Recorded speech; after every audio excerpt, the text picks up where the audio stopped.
네, 사회적으로 핫한 이슈를 키워드로 알아보는 핫키워드 시간입니다. 함예진 캐스터 안녕하세요. 네, 안녕하세요.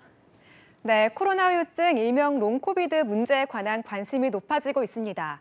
코로나 완치 후에도 기침하는 분들이 많다 보니까 대중교통 이용할 때 기침을 심하게 하는 분들은 눈치가 보여서 중간에 내리시는 분들도 종종 있습니다. 우리나라만의 문제가 아니라 세계적 보건 이슈로 떠오르고 있다고 하는데요. 코로나 후유증 어떻게 대처해야 할까요? 핫키워드에서 짚어보겠습니다. 네, 코로나 누적 확진자만 봐도요. 이제 우리나라 국민 4명 중 1명은 코로나19를 앓은 상황이지 않습니까? 네, 맞습니다. 그만큼 후유증이 우려되는 분들도 많은데요. 그럼에도 재택격리 끝나고 출근했더니 부장이 회식부터 하자고 하더라. 이런 안타까운 소식도 들립니다. 코로나 재택격리 7일 지났다고 다 나은 게 아닌데도 말이죠.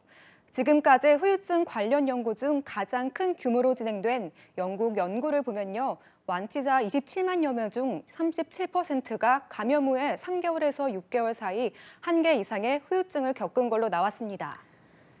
네, 코로나 후유증의 증상은 어떤 것들이 있을까요?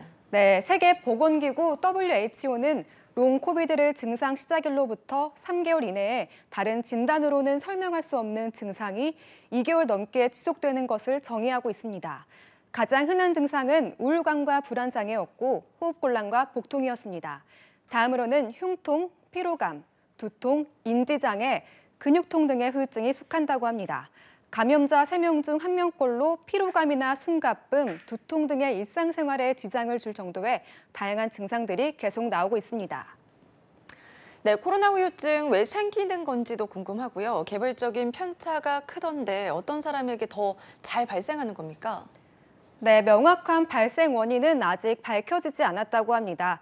전문가들은 바이러스가 기관지와 폐, 심장, 뇌 등의 다양한 장기를 직접 공격하거나 바이러스를 막기 위한 면역 반응이 너무 과도하게 일어나 역으로 자기 조직을 공격하기 때문이라고 추정하고 있는데요. 코로나 증상이 심각했거나 기저질환자, 고령자일수록 후유증이 생기기 쉽다고 합니다. 하지만 반대로 가볍게 앓은 코로나 환자에게서도 나타나서 방심할 수 없습니다. 네, 혹시 백신 접종과도 연관이 있나요?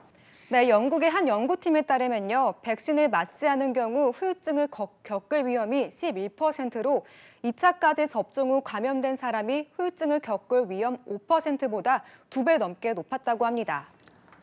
네, 후유증이 오래 가기도 하는 것 같은데요. 몇 달씩 지속되는 경우 지속해서 건강에 지장을 주지는 않을까요?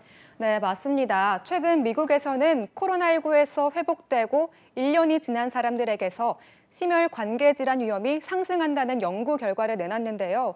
심부전 위험 72%, 심장마비 위험 63%, 뇌졸중 위험이 52% 높아졌고 폐에도 혈전이 생길 위험이 3배 이상 가까이 상승했습니다.